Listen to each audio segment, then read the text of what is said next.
Bonsoir à tous, bienvenue dans notre édition régionale, une édition quasi exclusivement consacrée au séisme qui a frappé Haïti hier en fin d'après-midi. Un tremblement de terre de très forte intensité, 7 sur l'échelle de Richter, qui a plongé le pays dans le chaos. C'est la région de Port-au-Prince qui a été la plus touchée. Il est encore difficile de dresser un bilan, mais les pertes humaines sont très importantes. On évoque des dizaines de milliers de morts. Les dégâts sont considérables, de nombreux bâtiments ont été détruits. Plus aucune infrastructure ne fonctionne. Certaines rues sont jonchées de cadavres, on dénombre beaucoup de blessés et des milliers de personnes sont ensevelies sous les décombres. Encore ce soir, des écoles, des hôpitaux et beaucoup d'édifices publics se sont effondrés, dont le palais présidentiel. Depuis ce matin, bien sûr, la communauté internationale se mobilise pour venir en aide à Haïti. Et 24 heures après la première secousse, on a enregistré une trentaine de répliques. On assiste encore à des scènes de panique et une partie de la population tente de trouver refuge sur les hauteurs de la capitale. Les précisions sur la situation avec le récit de Lise Dolmar.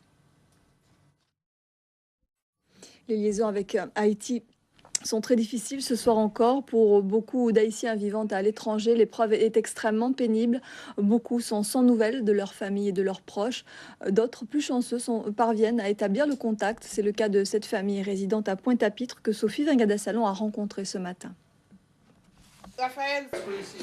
Le manque d'informations est insoutenable pour tous ceux qui sont loin d'Haïti. Écoutez ces autres réactions poignantes de travailleuses haïtiennes vivant en Guadeloupe, recueillies à Pointe-à-Pitre ce matin par Bruno Panciovillon. Autre réaction, celle de Ronald Agénor, ancien joueur de tennis, 24e mondial à l'époque. L'ancien international haïtien est de passage actuellement chez nous en Guadeloupe. Vous vous en doutez, il suit de près les événements qui se déroulent dans son pays. Son témoignage ce soir au micro d'Alex Robin. Écoutez. Ce matin, le réveil a été dur au consulat d'Haïti à Pointe-à-Pitre. Les informations sur le pays étaient plutôt partielles, mais certains sont venus d'emblée prêter main forte. Le reportage de Rémi Senneville et Bruno Panciovillon. Cette catastrophe qui touche Haïti provoque beaucoup d'émoi.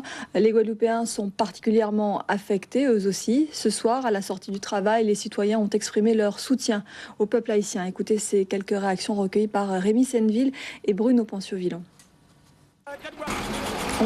On vient de le voir, la Guadeloupe se mobilise pour venir en aide à Haïti. Un numéro vert est mis à la disposition des intervenants spécialisés et du public. Il s'agit du 0800 591 591, un numéro donc qui s'affiche sur votre écran.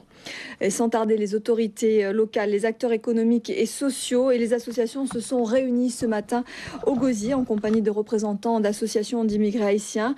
Ils se sont mis d'accord pour harmoniser les actions qui seront conduites dans l'archipel. Un comité stratégique de coordination a vu le jour. Il se charge désormais de centraliser les opérations qui seront menées sur le territoire. Les précisions d'Alex Robin avec René Alidor. Et les pompiers de Guadeloupe ont commencé très tôt ce matin à se préparer pour intervenir en liaison avec les élus du Conseil général. Ce matin, toute la caserne de Dotemar était mobilisée afin que les équipes puissent partir le plus rapidement possible. Emmanuel Gombeau et Paul Labeka ont assisté aux préparatifs. Et aux dernières nouvelles, les équipes partiront demain matin aux environs de 7 heures. Le trafic sur l'aéroport de Port-au-Prince étant trop dense, il a fallu que les autorités haïtiennes mettent en place un dispositif permettant de recevoir l'aide internationale qui afflue du monde entier.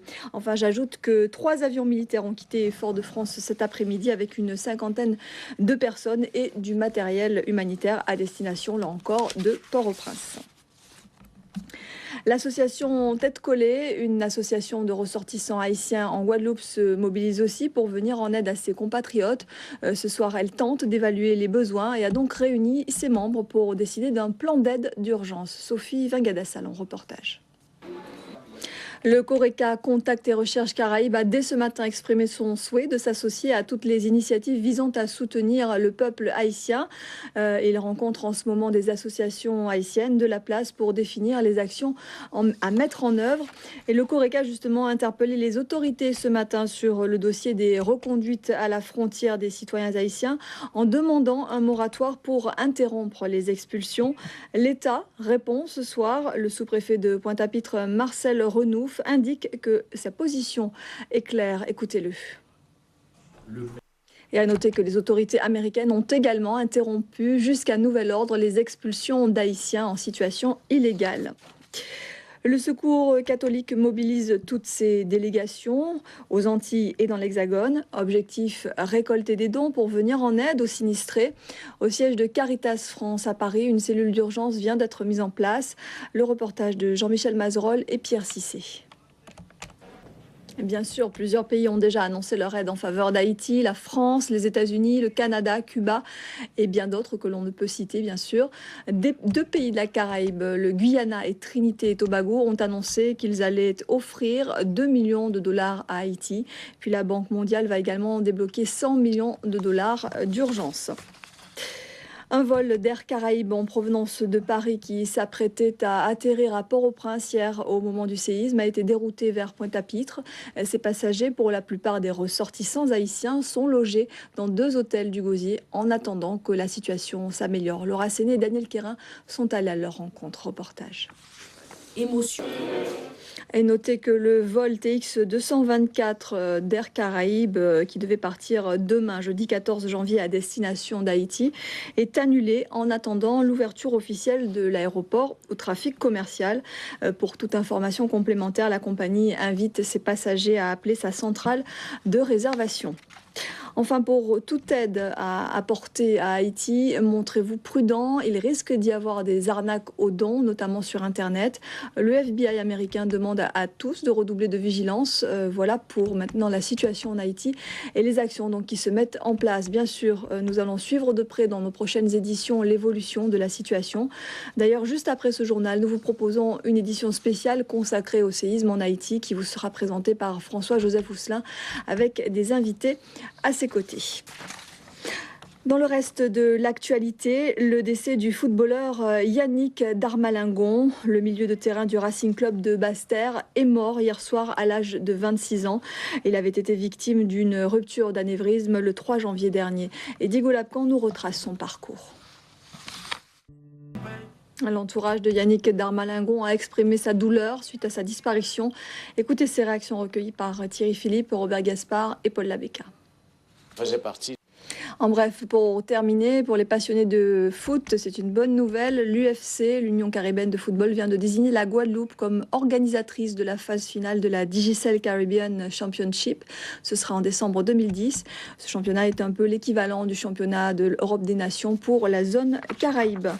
Voilà, c'est la fin de cette édition. Merci de l'avoir suivi. N'oubliez pas, juste après ce journal, nous vous proposons une émission débat sur le thème Haïti, la renaissance avortée.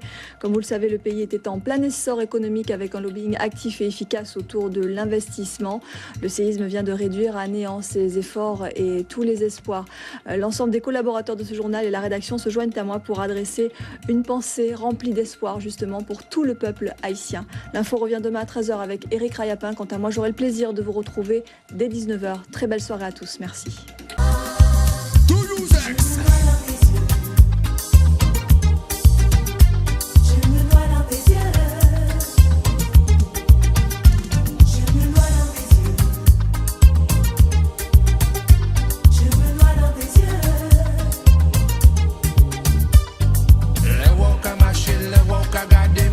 Dans yeux, en bon rayon soleil.